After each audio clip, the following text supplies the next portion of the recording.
نے بتایا کہ اور کچھ واقعات شیئر کرو کہ یہاں ہمارے جج صاحبان خاص طور پر ڈسٹرکٹ جوڈیشری جو ہمارے جوڈیشل سسٹم کی ریڑھ کی ہڈی ہے وہ شاید اتنی ایفیشینٹ نہیں ہے. میں آپ سے پہلا واقعہ شیئر کروں کہ ڈسٹرکٹ جھانگ میں وہاں پر ایز مانیٹرنگ جج نیو بلڈنگ کنسٹرکشن کمیٹی کا ممبر تھا. ہمارے جسٹس ریٹائرڈ خالد خان صاحب کے ساتھ گیا. پتہ چلا کہ 4 خواتین سول ججز وہاں پر اپوائنٹڈ ہیں اور ان کے لیے جو ریٹائرمنٹ روم ہے اس کے ساتھ واش روم اٹیچ نہیں ہے.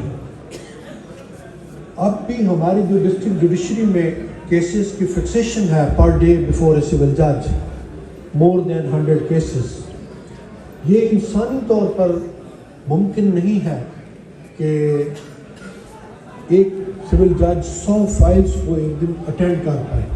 اب اس میں صرف اٹینڈ کرنا، شہادت لکھنا، ریمانڈ اٹینڈ کرنا، آرگومنٹ سننا آن انٹرم اپلیکیشنز، ایویڈنس ریکارڈ کرنا اور ڈسیژن آف دی کیسز.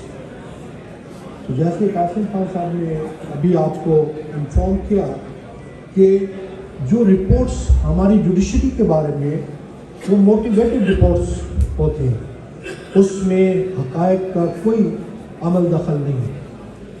میں اس بار کے حوالے سے میں بیٹھا یاد کر رہا تھا. میں خاص طور پر اپنے نوجوانوں کے لیے یہ بتاؤں، it was the richest bar of the country. میں آپ کے سامنے نام لوں گا، آپ ان کی ہسٹری اٹھا کے دیکھیے گا. ہر ایک شخص اس میں پورا ایک انسٹیٹیوشن تھا. آقا علی احمد مرحوم، عبداللطیف امرتسری، مرزا منظور احمد، ملک اقبال رسول، ایم زیڈ خان برکی، ملک نسیم محمد، چودھری فیض رسول، میاں شمس الحق، چودھری محمد شفیع چغتائی، میاں حبیب الرحمان انصاری، ملک محمد حنیف ارائیں، میاں مشتاق احمد، میاں پرویز اختر، صاحبزادہ فاروق علی خان کرمل سائٹ پر، چودھری پرویز آفتاب، چودھری محبوب احمد، فضل الرحمان خان، شیخ فاروق احمد. اسی طرح سے ججز میں آصف سعید خان کھوسا، تصدق جیلانی صاحب، شیخ خضر یاد صاحب، محمد خالد الوی صاحب ماشاءاللہ جو حیات ہیں. اسی طرح سے ہمارے ایکس ججز ریسنٹلی ہم سے جدا ہوئے میاں محمد ظفر یاسین صاحب، فخر النساء کھوکر صاحبہ، جسٹس شہید نذیر احمد صدیقی، جسٹس ریٹائرڈ جہانگیر ارشد. یہ ایک روشنی کا مینار تھے، صرف اس حصہ کے لیے نہیں پورے ملک کے لیے. ان کی آج تک کی روشنی موجود ہے، ان کی ججمنٹس کی شکل میں، ان کی انڈرسٹینڈنگ آف لا کی شکل میں. اب میں اپنے نوجوان ساتھیوں کو ایک واقعہ سنا کے اور ان سے یہ ریکویسٹ کر کے کہ اپنے سینئرز کا احترام کیجیے، ان سے حاصل کیجیے.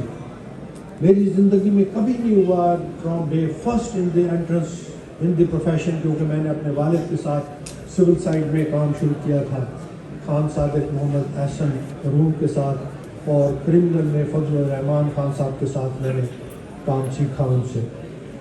ایسا کبھی نہیں ہوا کہ آپ سینئر کے ساتھ بیٹھیں 10 منٹ 15 منٹ اور آپ اس سے کچھ حاصل نہ کریں. لیکن اگر آپ کا انٹریکٹ ختم ہو جائے گا اور صرف نوجوان آپس میں انٹریکٹ کریں گے تو وہ شاید پھر وہ جو کنیکشن ہے، جو ترتیب ہے، جو ایک علم ان سے حاصل ہونا ہے وہ ڈسکنیکٹ ہو جائے گا اور آپ سیکھ نہیں پائیں گے. واقعہ آپ کو سناؤں جو فرسٹ ڈے آف اور first advice in my profession by my father تھا کہ آپ ایک نئے رشتے میں آج منسلک ہو رہے ہیں. کلائنٹ اور وکیل کا رشتہ، یہ ایسا رشتہ ہے کہ یہ شاید سارے رشتوں سے بڑھ کے ایک رشتہ ہے. آپ کے جتنے بھی قریب ترین ریئل رشتے ہیں اس کی مثال انہوں نے بتائی کہ آپ ایک کلائنٹ کو اپنے کہیں کہ خالی پیپر پر دستخط کر دو، 10 پیپرز رکھ دیں، وہ بغیر کچھ سوچے سمجھے آپ کے پیپرز کے اوپر دستخط کر دے گا.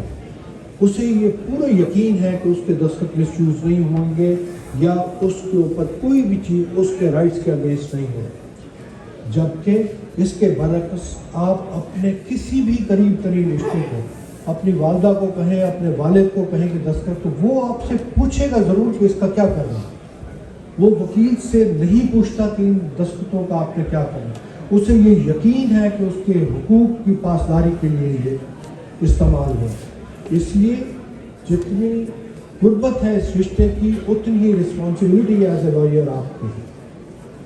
تو اپنے سینئرز کا احترام کیجیے۔ ایک بار پھر میں آپ کا شکر گزار ہوں کہ آپ نے مجھے یہ اعزاز بخشا کہ میں اپنی بار میں آؤں اور آپ سے بات کروں۔